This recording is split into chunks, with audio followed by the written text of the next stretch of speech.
오늘 우리에게 주신 말씀은 여호수아서 17장 7절에서 18절까지입니다. 자, 여기서 핵심이 뭐예요? 가나안 사람은 그곳에 계속 살고 있어요. 여호수아서에서 여호수아가 진격할 때 모세가 뭐라고 했죠? 이 땅을 다 진멸해라 이랬잖아요. 근데 진멸했나요? 못했나요? 못했네요. 못하고 지금 수백 년을 같이 살고 있는 거예요. 왜? 쫓아내지 못했죠. 그 이유는 또 나올 겁니다. 힘이 없어서거나 힘이 있어도 안 내보내거나. 자, 이스라엘 사람들은 점점 강해져서 강제로 가나안 사람들을 일을 시켰지만 힘이 있는데 어떻게 했어요? 내보내지 않았네요. 뭐 하는데? 그냥 써먹는 데 썼어요. 이스라엘 사람들은 가나안 사람들 그 땅에서 쫓아내지 않았습니다. 그러니까 모세가 진멸해라 이 의미는 이 땅에서 없애라는 거는 죽이라는 의미도 있겠지만 쫓아내라는 의미도 있는 거잖아요. 그냥 내보내면 되는 건데 뭐 하느라고 바빠서? 이용하느라고 바빠서 안 내보내고 있어요. 이게 나중에 아킬레스건이 돼서 이 사람들이 오히려 역공을 하고 들어오죠. 요셉 지파의 백성들이 여호수아에게 말을 했습니다. 요셉의 지파예요. 여호수아에게 말을 해요. 여호수아는 요셉 지파입니다. 같은 지파예요. 여호수아에게 왔습니다. 여호와께서 복을 주셔서 우리 수가 많아졌습니다. 1차 민수기에서 인원을 체크해서 셌을 때보다 지금 한 2만 명 이상 더 늘었어요. 많은 지파들이 오히려 마이너스 했는데 지금 이 지파만 더 늘어났습니다. 그 이유는 하나님이 복을 주셔서 더 늘어난 거예요. 그런데 왜 당신은 우리에게 한 번만 제비를 뽑아서 한 목만 갖게 하시는 것입니까? 이 말은 뭐죠? 지금 제비를 뽑아서 이 땅을 가졌잖아요. 근데 이게 부족하대요. 어떻게 하래요? 하나를 더 뽑아서 땅을 하나 더 달래요. 더 달라고 하는 거예요. 말이 설득력 있죠. 인원이 늘었어. 땅을 더 큰 것 내놔라. 이렇게 하고 있는 거죠. 여호수아가 대답을 이렇게 합니다. 여러분의 수가 많소. 일어나 숲이 있는 곳으로 가서 여러분의 살터를 스스로 마련하시오. 그 숲은 브리스 사람과 브라임 사람의 땅이요. 에브라임의 산악지대는 여러분에게는 너무 좁소. 이게 뭔 소리냐? 지금 아까 전에 땅 다시 말하는 거예요. 내가 너한테 줬잖아. 가서 스스로 가져가. 이 얘기하고 있는 거예요. 요셉 자손이 다시 말하죠. 에브라임의 산악지대는 우리에게 충분하지 않습니다. 그러나 가나안 사람들이 살고 있는 땅은 위험합니다. 그래 충분하지 않아. 근데 뭐라고요? 가나안 사람들이 살고 있는 땅은 위험해요. 왜? 그들은 훈련이 잘 된 군인들입니다. 베스안과 그 주변의 작은 마을들에 사는 가나안 사람들은 모두 뛰어난 철제 무기를 갖고 있습니다. 지금 다른 땅을 달라고 하는 이유는 뭐 때문이었죠? 전쟁하기 싫어서 쉽게 먹으려고. 그리고 나중에 시간이 지났는데 이겼는데도 어떻게 했다? 보니까 내보내지도 않았다라고 말을 하고 있는 거예요. 이스라엘 골짜기에 살고 있는 사람들도 뛰어난 무기들이 있습니다. 지금 너가 이렇게 잘라준 땅에 살고 있는 사람들이 대단한 사람들이야. 절대 이길 수 없어. 그래서 우리는 다른 땅을 가졌으면 좋겠어. 지금 이 이야기하고 있는 거예요. 꽝 대신 닭이다. 다른 건 내놔라. 이렇게 얘기하고 있는 거죠. 그때 여호수아는 요셉의 백성인 에브라임 지파와 므낫세 지파에게 다시 말해요. 그러니까 에브라임하고 므낫세가 같이 찾아온 이유가 있는 거예요. 테두리는 므낫세인데 살고 있는 건 에브라임이었잖아요. 그럼 둘이 같이 공략을 해서 이제 나눠 먹기를 해야 되잖아요. 근데 적이 센 거예요. 그러니까 둘이 찾아온 거죠. 우리 가문이잖아. 뭘 생각해서라도 땅을 더 주면 좋지 않아? 좀 평지로 된 거, 탄탄한 거. 그렇게 지금 요구하고 있는 거예요. 하지만 여러분의 수가 많고 큰 힘을 가지고 있어. 여러분은 한 구역의 땅만 가질 사람들이 아니오. 여러분은 산악지대도 가지게 될 것이오. 그곳은 숲이지만 여러분은 그곳의 나무를 잘라내어 살기 좋은 곳으로 만들 수 있어. 그러니 그 땅을 가지시오. 그들이 비록 뛰어난 무기를 가지고 있다고 해도 강하다 하더라도 여러분은 그들을 충분히 물리칠 수 있어 말씀하고 있습니다. 성도들 입장에서 읽으면 이게 뭔 소리 하고가 첫째고, 두 번째는 갑자기 왜 역사 이야기 이렇게 하면서 나옵니다. 이제 적용이 안 되는 거예요. 자, 이거 적용하는 방법을 알려드릴게요. 여기 에브라임에서 지금 가나안 땅을 정복할 이 땅은 한 두세 가지 의미가 될 수가 있어요. 첫째는 우리가 정복해야 될 영적인 땅이에요. 여러분에게 하나님이 주신 구원의 땅, 그리스도를 통해서 정복해야 될 땅이기도 해요. 두 번째는 우리가 살면서 정복해야 할 산업 현장이기도 해요. 여러분이 학업이든 직장이든 사업이든 정복해야 될 부분이기도 해요. 세 번째는 여러분 자신의 내면 속에서 정리되어야 될 우리의 죄성과도 관련이 있어요. 항상 성경은 읽을 때 어떻게 적용을 하셔야 되냐면 하나님, 나, 타인이에요. 그러니까 하나님과 관계된 주님의 나라와 관련된 부분이 무엇인지, 나의 심리적인 내 내적인 자아 안에서 내가 고쳐야 될 것은 무엇인지, 그리고 내 생활 영역, 나와 관계된 사람들 속에서 내가 해야 될 것은 무엇인지, 이거에 포커스가 있는 거예요. 그래서 이 세 가지 관점으로 읽어야 되는데, 그러면 지금 가나안 땅이 있다고 했습니다. 자, 가나안 땅이 있어요. 우리한테 주어진 가나안 땅이 있어요. 하나님이 여러분 각자에게 이렇게 가나안 땅을 줬대요. 그럼 여러분 입장에서 우선 적용한다고 하면 나에게 무슨 가나안 땅이 있나? 이런 생각이 들 거예요. 그냥 예수님 믿으면 들어가서 끝나는 거 아니야? 예수님 믿으면 구원받는 다음에 단순하게 생각할 수 있어요. 말씀 한번 같이 읽어보겠습니다. 가나안 땅 누가 빼앗아야 돼요? 여러분이 빼앗아야 돼요. 하늘나라는 침략하는 자가 갖고 가는 거예요. 하늘나라 법칙으로 싸울 때 우리가 이 영적인 무장 가운데서 승리하는 거예요. 단순히 교회를 다니면 구원받겠지. 그래서 이제 시간이 지나면 내가 죄를 많이 짓는데 내가 이러고도 구원받을 수 있을까? 내가 교회일도 제대로 못했는데 내가 이렇게 구원받을 수 있을까? 또 이제 반대로 착각하는 분도 있어요. 내가 교회에서 봉사를 그렇게 많이 했는데 난 당연히 구원받겠지. 이렇게 생각할 수도 있단 말이에요. 하나님 앞에 가만히 있으면 안 돼요. 이 영적 전쟁 가운데 있는 거예요. 예수 그리스도를 믿어서 그리스도를 내 안에서 어떻게 역사하게 하시느냐, 내가 제자로서 어떻게 살아가느냐, 그 고민을 해야 돼요. 여러분이 각자가 바울이라고 할게요. 여러분이 바울이에요. 바울 사도가 어떻게 살았죠? 처음에 예수 믿는 사람 죽이려고 그렇게 쫓아다녔죠.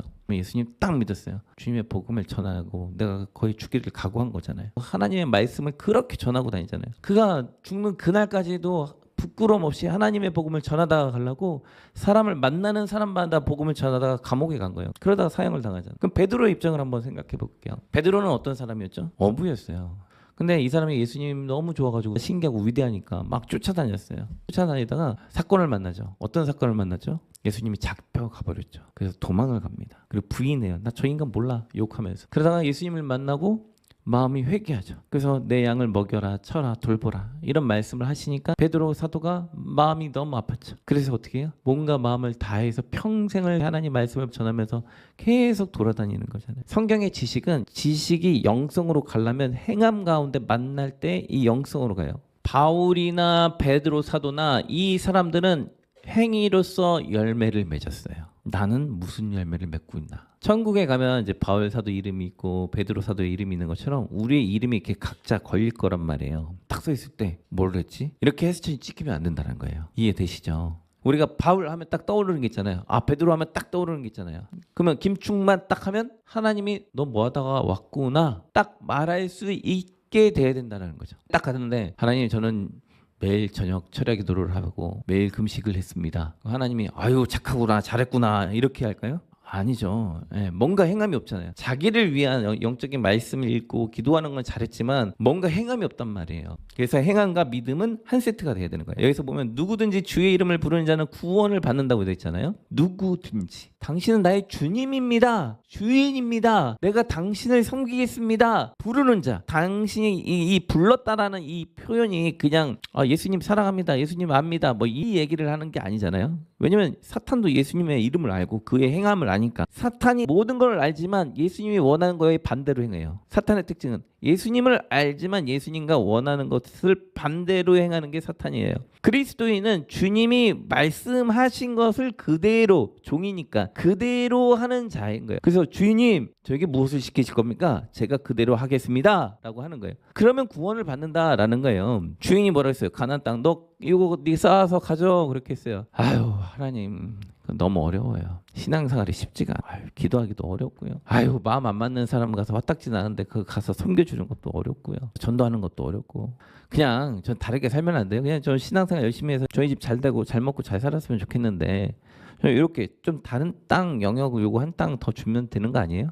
좀 신앙생활 좀 편하게 좀 하고 싶은데 저는 열심히 신앙생활하니까 두 몫을 받았으면 좋겠어요. 요거는 이 영적인 영역은 요거는 이제 나중에 언젠가 생기겠죠. 요거 하나님, 요거 언젠가 주실 거니까 이거 놔두고, 죄성 같은 거 이런 거 하나님과 신앙생활에 있어서 나의 죄 문제는 그냥 놔두고, 하나님과 관련된 이 신앙생활 다 놔두고 나 요쪽 내가 원하는 좀 요쪽에 내 돈이나 명예나 권력이나 내 집안 잘 되는 거 이런 거 좀 잘 됐으면 좋겠는데 요거 하나 더 뽑으면 안 돼요? 저 이렇게 얘기하고 있는 거죠. 그랬더니 여호수아가 뭐라냐면 안 돼. 이거 먼저 해결해. 이거 먼저 해결하고 그거 하나님이 주시면 그때 가서 해 라고 했는데 해결할 힘이 생겼는데 어때요? 가나안 땅을 있는 사람을 그대로 놔두는 거예요. 자신의 죄성의 문제를 해결하지 않는 거예요. 예수 그리스도를 믿기 전에, 믿은 후에 많은 사람들이 죄의 행동을 많이 줄이긴 하거든요. 그러면 죄를 졌다라는 건 내 생각이잖아요. 내 생각과 마음의 자세입니다. 그러면 내가 그때 당시에는 많이 안 했지만 이 내 마음의 생각과 자세가 변하게 된 상태로 그리스도를 믿게 되나요? 보통 예수 그리스도를 믿고 내 생각과 행동의 패턴이 그대로 가고 있나요? 보통 그대로 가요. 그래서 이 생각과 패턴이 가는 상태에서 요거를 이용해서 뭔가를 하다 보니까 때로는 잘 살게 되죠. 근데 이 생각과 패턴이 예수 그리스도를 믿었음에도 불구하고 이게 뭔가 죄에 관련된 이 생각과 패턴이 해결이 안 되다 보니까 언젠가 어느 순간 이게 내 인생을 발목을 잡으면서 하나님 앞에서 꼬꾸라지게 돼요. 그러니까 하나님이 철저하게 죄와 타협하지 말라고 하는 거예요. 그러니까 가나안 땅은 실질적으로 뭐 이렇게 하나님이 뭐 살인해라 이런 쪽으로 읽으시면 다른 쪽 세계관으로 빠져버리는 거예요. 여기에서 지금 우리에게 계속 이야기하고자 하시는 건 죄된 하나님이 아닌 다른 죄된 습관의 습성을 갖고 유지할 때 문제가 된다는 거예요. 하나님 나라를 가야 되는데 가려면 죄된 습관을 끊어버리는 훈련을 하면서 가야 돼요. 그럴 때 그 나라와 그 의를 가져갈 수가 있는 거예요. 이게 안 될 때 이제 문제가 생기는 거예요. 일이라도 우리 교회 안에 내 삶 가운데 하나님과 관련되지 않은 1% 그 가나안 땅이라는 존재를 소멸시키지 않는다면 그것이 언젠가 나의 신앙의 고리를 끊어버리는 거예요. 이게 굉장히 큰 문제를 갖고 오는 거예요. 그래서 단지 우리는 구원을 향해서만 가는 게 아니라 적극적으로 대처하면서 나의 죄의 고리를 쌓으면서 그 가나안 땅을 받으려고 가야 되는 거예요.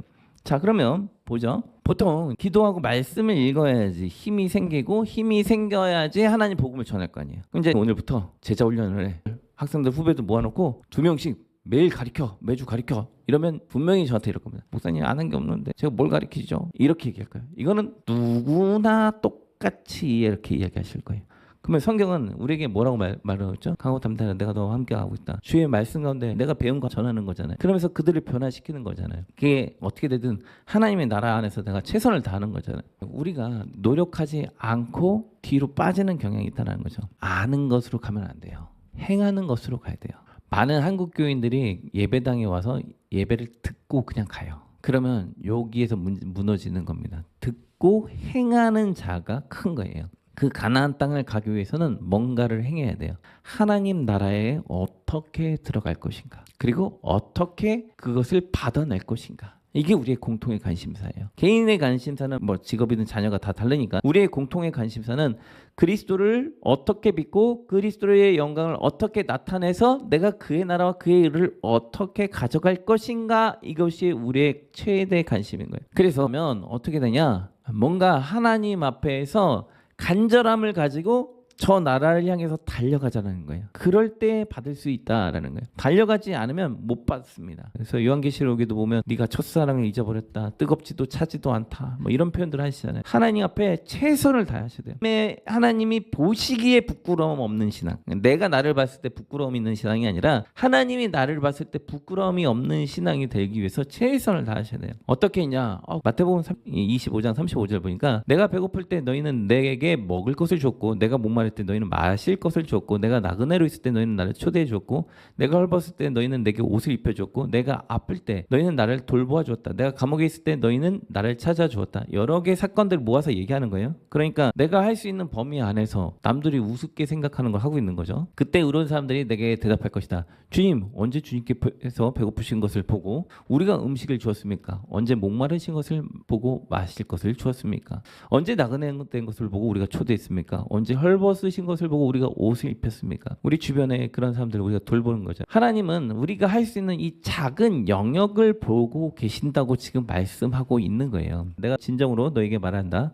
이 형제 중에 가장 보잘것없는 사람에게 한 것이 나에게 한 것이다. 예수 그리스도 안에서 뭔가 지식이든 지식이 아니든 그에게 복음을 전하는 거죠. 사랑으로. 각자가 할 수 있는 영역 안에서 돌려받지 못하는 사람들에게 나눠주는 겁니다. 왜? 감옥에 있으니까. 목이 마르니까. 나는 목이 안 마르니까 도와주고 나는 감옥에 있지 않으니까 도와주는 거잖아요. 그래서 내가 도울 수 있는 것들을 그들에게 주되 받지 못하는 것을 말을 하고 있는 거예요. 내가 필요로 하는 게 아니라 그들이 필요하는 거, 그들이 목마른데 필요로 하는 거잖아요. 그 필요를 채워주는 거죠. 감옥에 있는데 누군가의 도움이 필요하잖아요. 왜냐면 외부와 소통이 차단됐으니까 가서 그 뭔가를 이렇게 해주는 거잖아요. 하나님의 나라에서의 작은 자란 결국 이 땅에서 작은 것을 했지만 하나님 앞에서 갔을 때는 세례 요한보다 크게 되는 거죠. 그러니까 별것도 아닌 것이 굉장히 큰 거예요. 그러면 어떻게 되냐? 끝없는 노력과 도전을 해야 된다. 그러나 너에게 이미 주어진 땅에 대해서 감사할 줄 알아야 된다. 불평하면서 다른 땅 달라고 하지 말고 지금 나의 삶의 영역 속에서 하나님 앞에 내가 무엇을 해야 될 것인가 최선을 다하면서 살아갈 때 하나님이 나에게 주실 것이다 라고 말씀한다라는 거죠. 우리가 열심히 신앙생활해서 저 천국에서 누가 하나님 앞에 상을 많이 받았는지 그거 자랑하는 삶이 됐으면 좋겠어요. 이 땅에서 돈 누가 더 많이 벌었나, 누가 더 좋은 차 타고 다니나, 이게 우리의 관심은 아니에요. 이 땅에 잠시 살다 갈 건데 저 하늘에서 하나님 앞에 누가 더 가까이 가나, 이게 핵심인 거예요. 하나님과 가까이 갈수록 하나님 앞에 인정받는 사람이고요, 하나님과 멀어질수록 조금 덜 소홀했던 거죠. 들어가는 것 자체가 영광인데 못 들어가는 것보다 천배 만배 나은 거죠. 하나님 앞에 침노하고 달려가는 자들이 됐으면 좋겠어요. 이미 여러분들에게 이 영역은 주어졌습니다. 그리고 이거를 하늘나라를 향해서 달려가는 자일 것입니다. 각자 자신에게 주어진 영적인 영역, 저 하늘의 것 정말 진짜 귀하다며요. 이 땅에는 천억보다 귀하다며요. 그러면 그 천억보다 귀한 그것을 받으려고 노력하셔야죠. 각자 노력하셔야 됩니다. 그래서 그것을 다 받는 저희가 되었으면 좋겠고 하나님 앞에 인정받는 저희가 됐으면 좋겠습니다.